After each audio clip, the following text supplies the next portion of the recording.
All right, thank you very much. So, as we all know, seeing is believing. And there's this new technology called spatial transcriptomics that I want to tell you about. With it, you can do amazing biology. What I want to tell you about in particular is that you can not only test specific hypotheses, but you can also explore it and generate new hypotheses. I'll talk to you about this in the context of cancer, cancer cell states, and also their interaction with the elements, the cell types of the tumor microenvironment. So, as really needs no introduction in this forum, uh, single cell RNA-seq has been revolutionary, whereas before we identified cells in terms of their morphology and their function, just kind of like what they look like, what we think they're doing. Now we can be more unbiased. We can take a tissue, generate a single cell suspension, and just let the data do the talking, so to speak. Just cluster the cells. And when we did this back in 2016 with the pancreas, we saw that the cells just naturally form clusters that we could match to cell types. And I think by now this has perhaps become the first law of single cell RNA-seq, that clusters are cell types. More than that, the clusters can also reveal cell states. And as I'm showing here on the right, they can also reveal developmental processes. So here when we took the male germline, these are this long string of cells is really the process of spermatogenesis unfolding before your eyes, so to speak. And this is great. In my lab, we were really interested in applying this to cancer. And what has been emerging in the field is that when you study malignant cells of a tumor, so dissociate a tumor, do single cell RNA-seq, forget about for now just the microenvironment. Just concentrate on the malignant cells. When you cluster them, you see that there's heterogeneity. The heterogeneity appears to be functional because it's distributed according to gene modules that can be matched to particular functions. And as you can see here in head and neck cancer, there have been states of cycling. That's a no-brainer, right? The cancer cell cycling, but still it's a nice positive control. Also a stress state, hypoxic state, epithelial to mesenchymal transition, the EMT, and also a partial EMT state that was really interesting in that paper. When we did it ourselves in melanoma, we found something very similar. We saw that the cancer cells, if you look at these t-SNE of cancer cells, you see that there's structure in it, and that that's being driven by the expression of particular modules. So at one vertex in this structured triangle, you might call it, there's a kind of stem-like neural crest program. And another one, there is a differentiated melanocyte-like program. And then this one was really interesting for us. This cluster of cells that appear to be expressing a stress-like gene module. One thing that scared us is that perhaps we are witnessing this because of an artifact. Maybe because you're making a single cell suspension, because it's not instantaneous from tumor to the measurement, perhaps this is an artifact of the process. So we needed a tool to allow us to explore this further. And it's in this context, perhaps this strange way to get into it, I want to tell you about spatial transcriptomics, because I think that's a method that can help us disentangle whether that state is an artifact or not. So Bo Xia, a grad student in our lab, had this really fun way of introducing spatial transcriptomics. And if you can see here, this mix of Legos, each Lego is meant to indicate a particular cell. So when you take a bulk, traditional transcriptomics bulk, it's a bunch of cells together. And of course, the genius of single cell RNA-seq is that you now get the cells clustered together. So you can analyze the transcriptome of like beta cells and gamma cells and alpha cells separately, and also cell states. But of course, in making a single cell suspension, you've lost the spatialness. You don't know which cell is next to which, so you might find a really interesting cell state, but you don't know where it was. If you could see where it is in the tissue, it might give you a big hint. Spatial transcriptomics is this method. Let's call it a broad method for now. I'll explain more in a second, where you can take a slice of the tissue and now get the transcriptome of all the different locations And now for every location, you also have the X and Y coordinates, right? You don't have an X and Y coordinate when you sequence an individual cell. So what do we mean by that? There are different classes of spatial transcriptomics methods. Two broad classes are the array-based method, and I'll mainly talk about this one today. And there are also the in situ hybridization method, like Murfish, and there's also in situ sequencing, like StarMap, for example, where you actually, or FISSEQ, where you sequence inside the tissue. What you do with the array-based methods is take a cryo section of your sample. So take your sample embedded in OCT, it's frozen, it's not FFPE. That doesn't work so well these days yet. Take this section, put it on this special barcoded array, where for every spot, you have oligos with a barcode that's specific to that spot. It's capturing the entire transcriptome. So not like in the old days where the DNA microarrays would capture a particular gene. This is capturing, this has a sequence as TTTTTTTTT. So it's capturing all the polyadenylated transcripts, the entire transcriptome essentially there. And the blind side here, though, is that this spot is not at a single cell level. It's actually capturing about 5 to 10 cells. Regardless of which method you choose for spatial transcriptomics, though, what I want to argue with this slide, though, is that they all converge to the same kind of gene expression matrix that you know and love from single-cell RNA-seq, where the rows are genes, the columns are cells, or in the case of this array-based method, spots. So for every spot, you get a transcriptome, and you get the expression level. That's what this color indicates, is this gene at this spot is expressed highly. This gene at that, the same gene at that spot is expressed lowly. With this gene expression matrix, you can now study a lot. So back to our question about the stress-like state, is it a natural process of malignant cells, or is it just an artifact of the way single-cell RNA-seq works? Well, here we took a tumor section. This is the cancer region here. This is a non-cancer region. There's non-cancer. And for every gene, you can see what the expression level is of that gene in that section. So it's as though you've done 20,000 in situs in parallel, right? So here's the FOSS-AB is a marker of the stress-like state, and you can see it's more highly expressed in the cancer than in the non-cancer. And that's just one gene. If we look at the entire stress-like program, it's also more highly expressed here than there.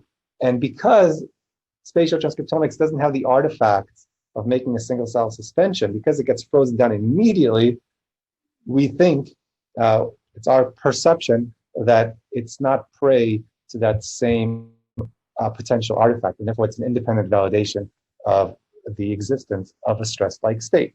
I'll have more to say about that in a second. But before that, you could say that if you're using an array-based method, and in our lab, I'm just trying to think if I should give a plug out to a company. I don't see a reason why not. We use the product called Visium from 10x. In this paper, we used the product that they bought from the company called Spatial Transcriptomics. So in this method, you don't get single cell resolution. I just want to stress that point again. So in a sense, spatial transcriptomics has this blind side that it's not single cell. Single cell RNA-seq also has a blind side that it's not spatial. So we were wondering, what if you integrated those two? What if for the same sample, and what Ruben here did for his PhD project, is he took a bunch of pancreatic tumors, and as soon as he got the tumor, he divided it in two. One half processed using single cell RNA-seq, the other half processed for spatial transcriptomics. And the question was, could he integrate them so he got the best of both worlds? And here's how we did it. Basically, we compared lists of genes using a method that we called multimodal intersection analysis. And just to give you an example of this analysis, imagine that you have a particular region in the spatial transcriptomics array. Let's say you call that the cancer region. And there's 660 genes that are enriched for expression in that region. Those genes are specifically expressed there. From the single cell RNA-seq data, so this is the other modality, you can identify fibroblasts. And let's say you have a list now of 555 genes that are enriched for expression in the fibroblasts relative to other cell types. You can now use the hypergeometric to ask, is the overlap of 58 genes between these two lists statistically significant, more than you would expect by chance? If so, then you could infer that this region has this cell type. And therefore, you've now taken an information from the single cell RNA-seq and mapped it onto the ST. You can now deploy this systematically and try every single combination. So what I just talked you through is this one, right? Because it's this region, right? And now you can see it in the ST array. These spots we call the cancer region. And I have to say that in this data set, we had to combine spots into regions because the data wasn't strong enough. By now, when you do Visium, you get many more UMIs, so the data's gotten much better. And we probably wouldn't have to do this kind of averaging over many spots these days with the data. But you could take this region, identify the genes specifically expressed there, cross-reference it with the genes from the single-cell RNA-seq, and you can now look at this map. And for every region, you can see which cell types are there. You could also do this at the level of cell states. So you can ask, hey, if I look at ductal cells in the single-cell RNA-seq data, I can identify different states of ductal cells. There are these central acinar, there are these terminal ductal cells. For each state in the single-cell RNA-seq data, I don't know where they are, but now I can map them onto their resident location in the spatial transcriptomics data set, and we can see that, like this new state that I don't know anything about, at least I know now that this one that I don't know anything about, it's not here, but it is enriched there. So it can give us information about what it is about that state. Perhaps there are states that are enriched for expression in the cancer regions. Perhaps the cancer cells are eliciting a particular state from the tumor microenvironment. We also did another analysis where we asked about particular states of malignant cells. And I'm going to show you an example here about the stress-like state again, and asked if cancer cells that are in the stress-like state, do they tend to be next to other states of the tumor microenvironment? And the way we did it is we selected only the cancer spots. For each one, we scored them for either they have that state or they do not have that state. Then we asked which genes are differentially expressed between these spots and cross-reference that to sets of genes that we know about other cell types in the microenvironment.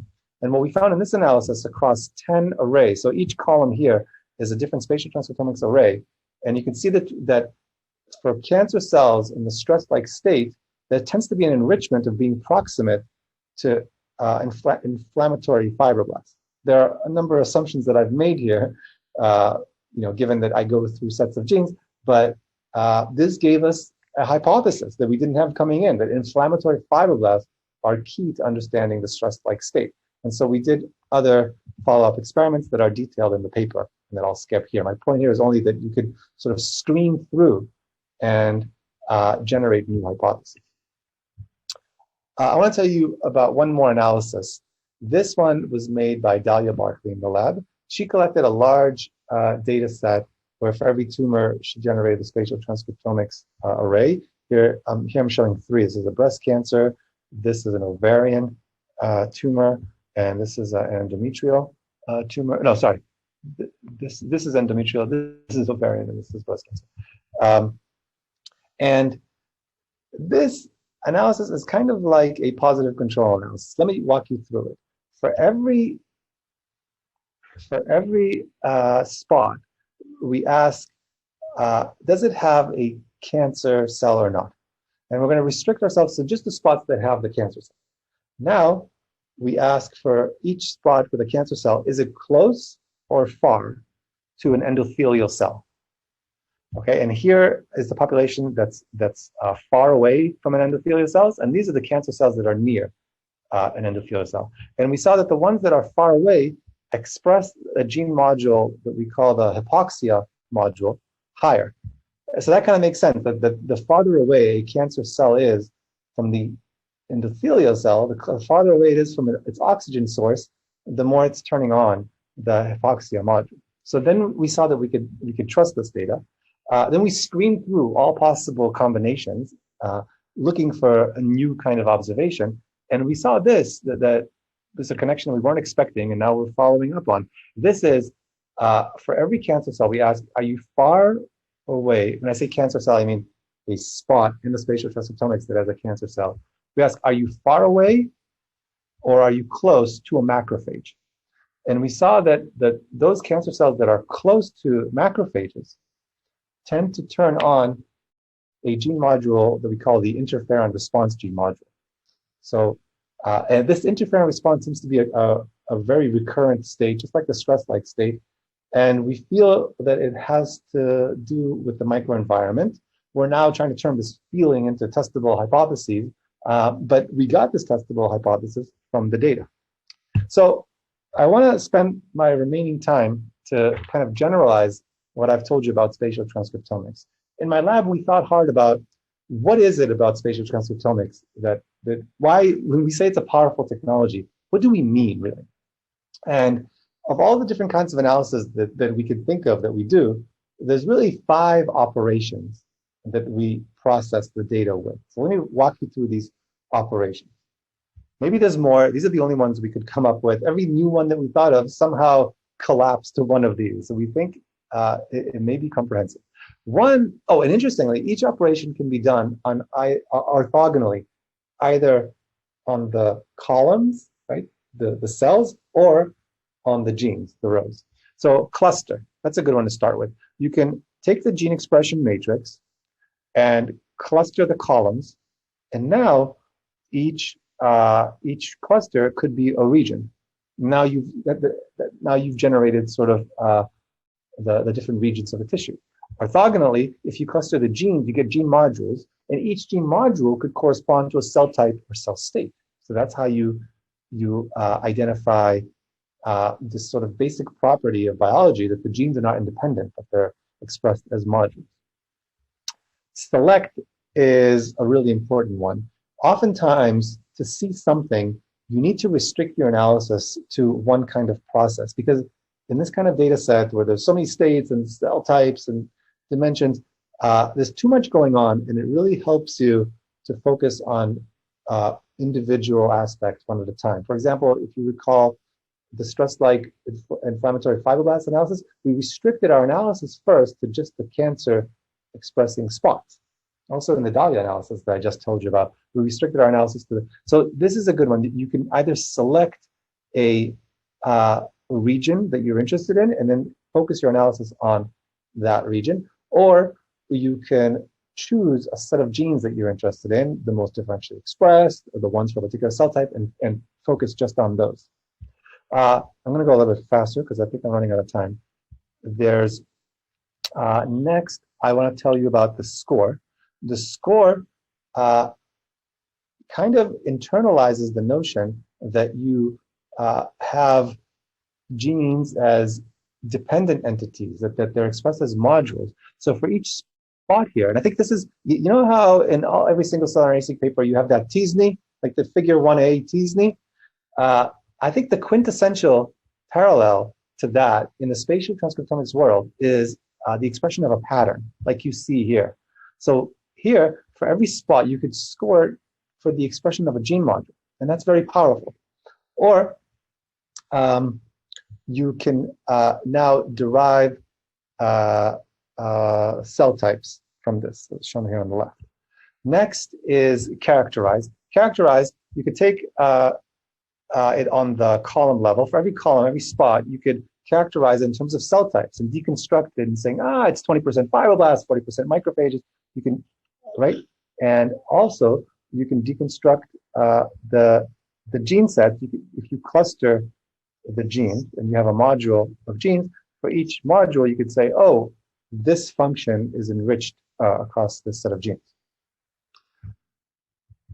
There's also the relate function. And the relate function, you can compare two aspects. So for example, at the interface, you can ask which genes are differentially expressed.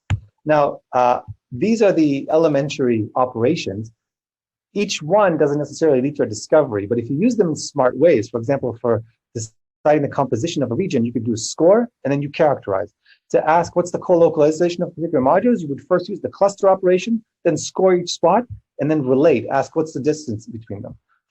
For communication between cell types, you could first cluster, then select only the receptor and ligand, and then ask if they are expressed at the interface. So those are the ways that we think you can explore spatial transcriptomics data set. We're asking in the lab many aspects of the sources of the cancer cell states and also their adaptive consequences. Do they lead to cooperation among the cancer cell states to build this tumor system? Is there also maybe an adaptation angle? Do they also compete? And just in closing, I want to mention that I think hypothesis generation, as I've tried to urge you to do with spatial transcriptomics, is something that my friend Martin and I discuss a lot. We publish a series called Night Science in Genome Biology, and I think it tries to unmask a part of science that we don't talk about enough, which is not the hypothesis testing, but where do you get the hypothesis to begin with? So I encourage you to look at that. And in closing, I just want to acknowledge our wonderful lab. I've told you about the work of Ruben, and I've told you about the work of Dalia, and Mayan is already an alumni. Next time, I hope to tell you about the work of the wonderful other members of the group. Thank you so much for listening. Okay, fantastic. We'll start off with the Q&A. Actually, Arjun has a question to start. You want to start? Hey, Arjun. Yeah, that was a beautiful talk. Very, very awesome. My question is, how do you test for these spatial associations for functionality? So it seems like to do that you'd have to like physically rearrange cells and see whether the behavior changes. And I guess what I'm wondering is that seems hard to do. So what are approaches that could help you get at that particular question? Yeah, that's a really good question, right? Because you say, look at a tissue, and there may not be a particular perturbation there. One exciting aspect is that every spot can be thought of as a kind of individual experiment. So for example, here it's macrophages, but they're in this particular state. And here it's macrophages and they're in a different state. So it's as though they've set up the experiment for you.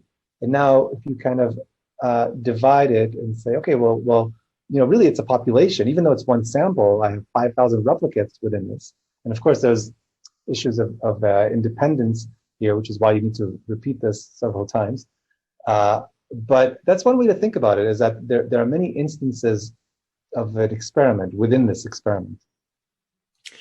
Great. We have this upvoted question from Cristoforo Grasso, which says, since a spot is usually larger than an individual cell, gene expressions measured at each spot are from a mixture of cells with heterogeneous cell types. Therefore, does spatial data at each spot need to be disentangled to reveal better cell compositions?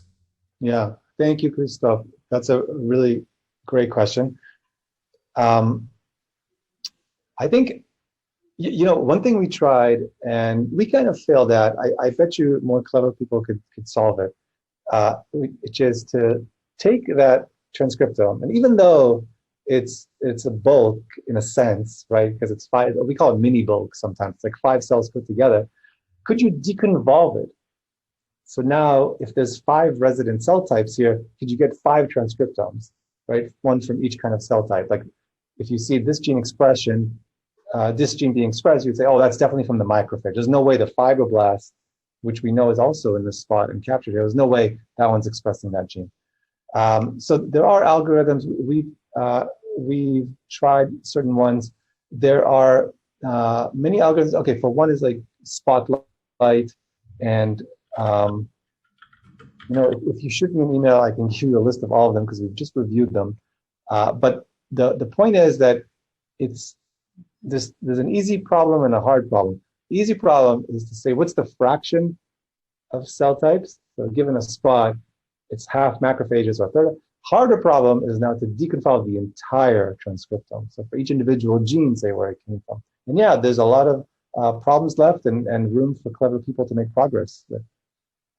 There's a lot more questions. We'll do one more from Jyoti Sheldon, who asks, can array-based spatial approaches be considered an orthogonal validation of single-cell RNA-seq data?